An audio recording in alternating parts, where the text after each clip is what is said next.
Well, what a wild atmosphere. What a wild day for it to start with game day early this morning, and with all the weather that we've experienced. What I'll tell you, we won the game, which is amazing. But this is just about so many people that made this happen. And I mean this. We're walking over early this morning. There's the operations and grounds, Texas Tech's out there scraping just an option for us to walk across. And then police and parking, Texas Tech police, and then the parking people out there just standing in. Well, I was walking through fast. They're just standing out there. And then emergency management just to make the roads happen so we could all do this. Man, it just takes so many people.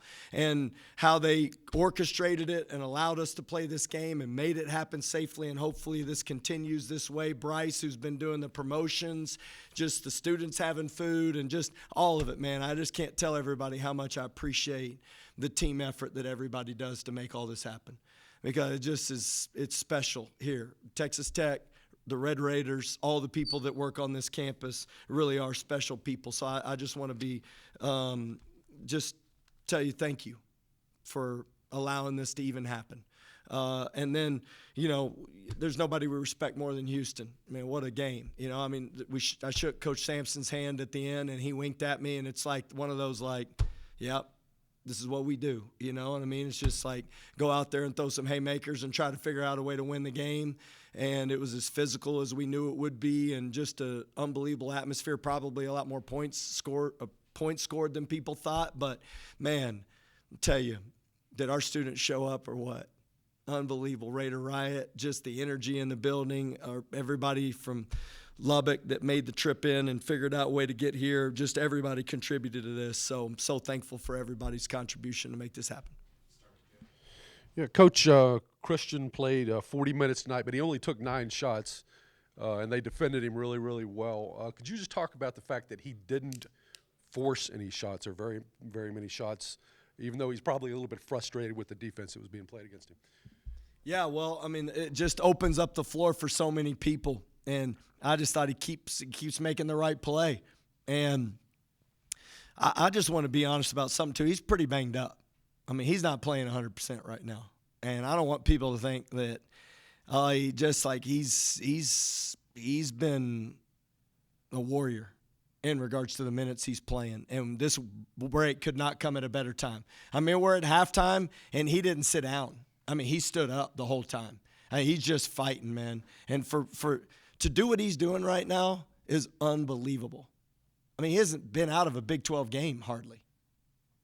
And to have that amount of squeeze and to guard the way he's guarding, that's the most underrated part of what he's doing. I mean, he's just doing an unbelievable job of orchestrating this. He had 9 assists today. He still had 12 points. He drew 7 fouls, and he went 7 for 8 from the free throw line. Come on, man. He's winning.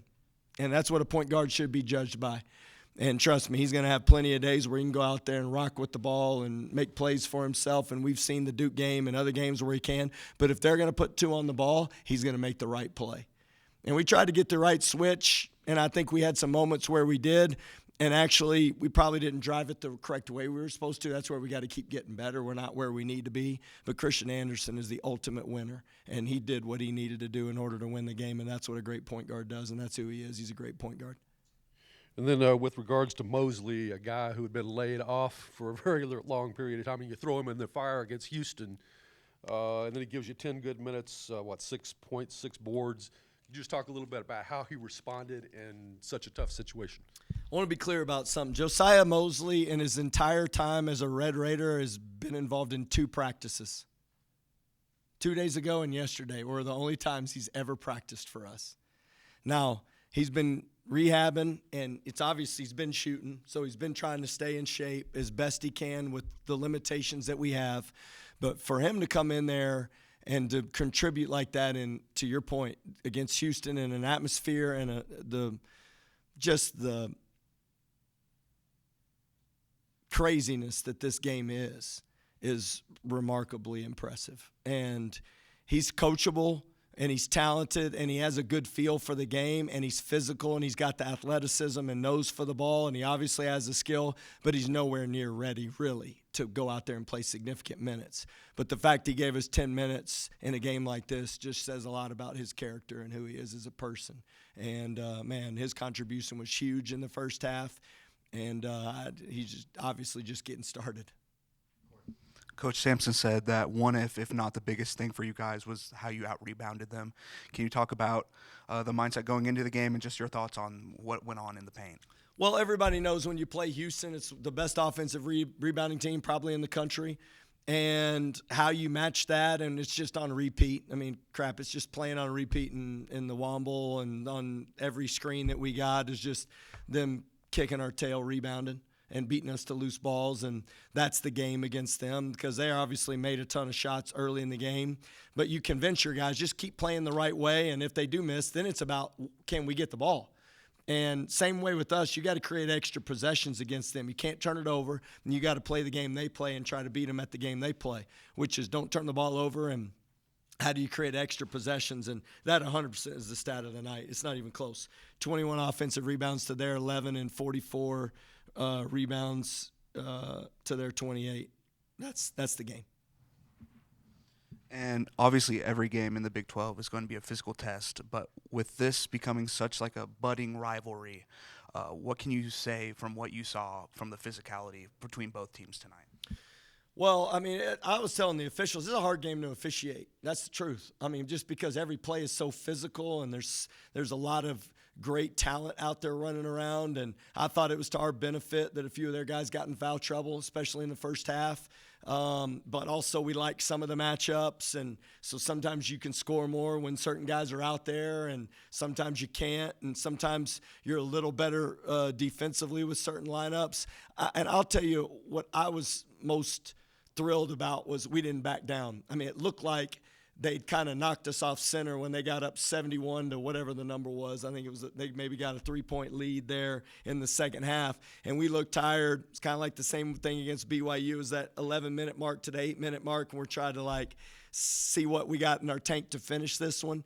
And no, there was a lot of resilience in those timeouts. It was awesome. And I thought Tyree Bryant was a big part of our ability to sustain some effort. His minutes tonight is 20. He was plus 5 in the stat sheet. I thought he gave us great minutes.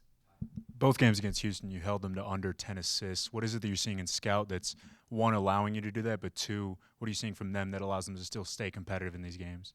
Well, it's not confusing. They got great offensive players, and they can really attack you in space, and the offensive rebounds is kind of their assist threes. So those are some of them. And the other ones are the middle ball screen confusion that we had on, you know, the guard-to-guard rubs and the pick and pops. And we struggled with that. And then how do you defend it because they have such dynamic players downhill, and those are how they got their assists. But really, over the course of the ball screen with their forwards, it was actually pretty tight, and we played well.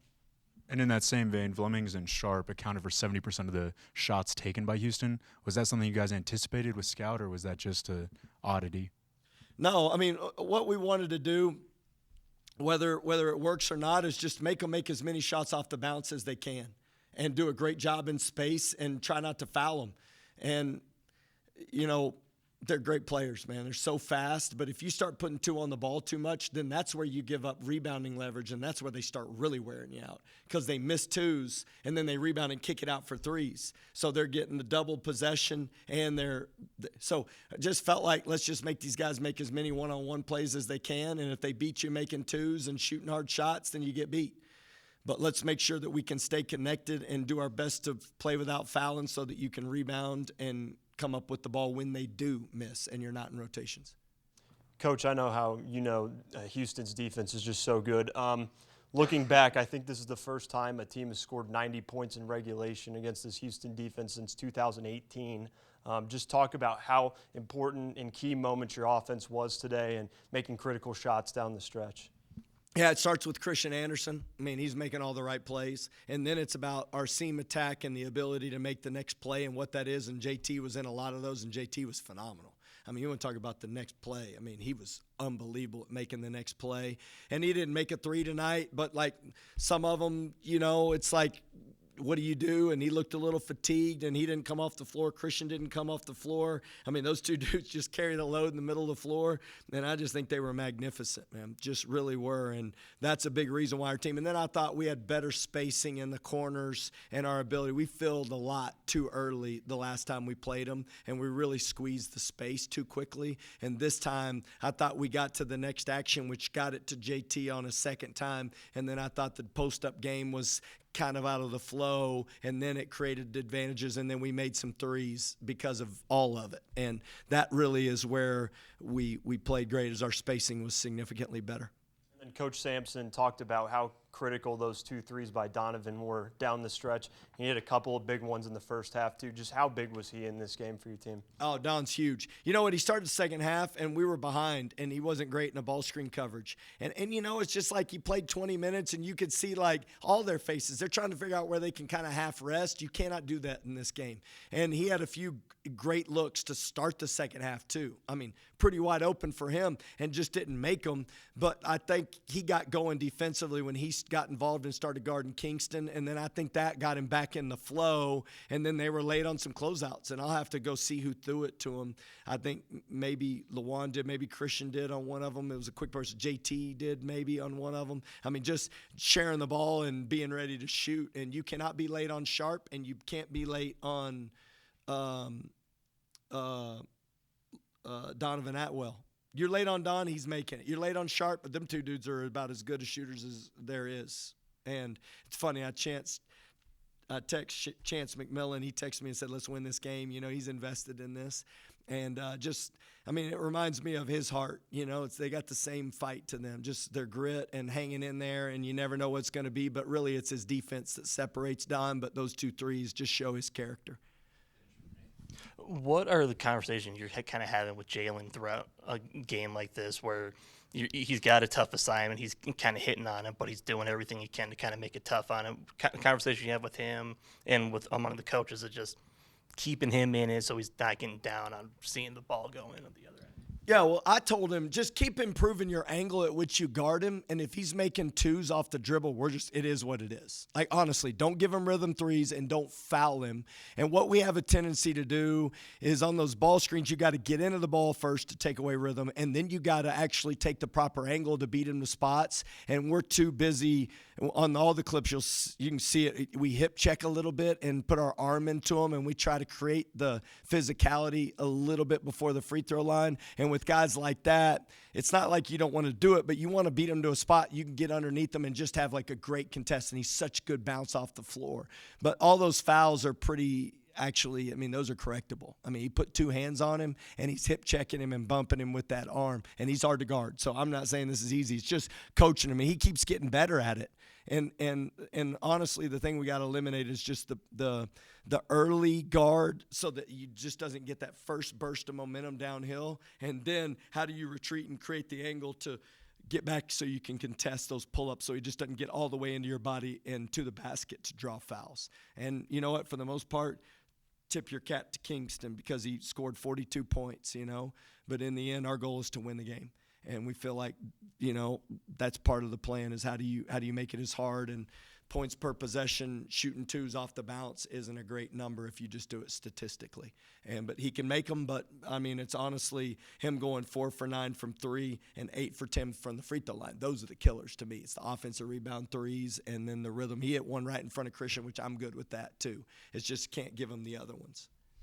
You mentioned Tyree's little stretch there, especially when he came in for Jalen with 4 fouls and Josiah doing that. How crucial is it to get those role player, other guys off the bench pieces together at this juncture of the season, and now you have this week to kind of work in a little bit more? Yeah, no, it's huge. Tyree Bryan, Josiah Mosley, Nolan Groves, you pick it. Anybody that comes in off the bench that can give us a lift is going to be a huge bonus for us. And I'm telling you, we should get Luke back at some point too. We've got I told Mike it's the first time we've had everybody in the practice. Like, how awesome is that? And it only took us to what is today? January the 23rd, yesterday. You know what I mean? It's awesome. That just shows you how great our team can be. And I don't think we've reached our potential. We just got to help Chris and JT get some rest because we can't have these nagging things bother us. And so it's coming at a good time for us. Well, and speaking of JT, there's a lot of talent in college basketball, and there's the conversation of Player of the Year, All-American kind of status. Do you think JT might even be a little underappreciated for what he's kind of doing, especially with the way he's kind of improved himself? He's making free throws now. He's finishing with his right hand, that stuff. Yeah, I mean, I love to fight for our guys, and I love coaching these guys. What I'll tell you about JT Toppin is JT Toppin wants to win. And if picking the best basketball player that helps you win, then we got to keep winning, and that'll take care of itself. And I mean that. But JT's impact in winning at the highest level on defense and offense, on rebounding, on putting pressure on the rim, on handling double teams, on making the right play, on willing our team to victory, on talking in timeouts at halftime, telling the truth and telling like the fight that we need. I mean, to me, he's the MVP in regards to the fight that it takes to win. But it's our job to keep winning so that we can put him in that conversation. Because the truth is, whoever wins the most games to me should be that's who those awards should go to. And last year we ended up having a great season, and we went on a run and won a bunch of games, and that's why JT was Player of the Year, because I think we were winning and he was impacting winning at that high level. JT is one of the most impactful players that I've ever been around. I'm not just talking about this year. I'm talking about college basketball. And I just love him because of his competitiveness, and those things will take care of himself, but there's no question that he impacts winning at the highest level, and our team would not be doing what we're doing if it wasn't for JT Toppin. Be safe, everybody. Wreck 'em.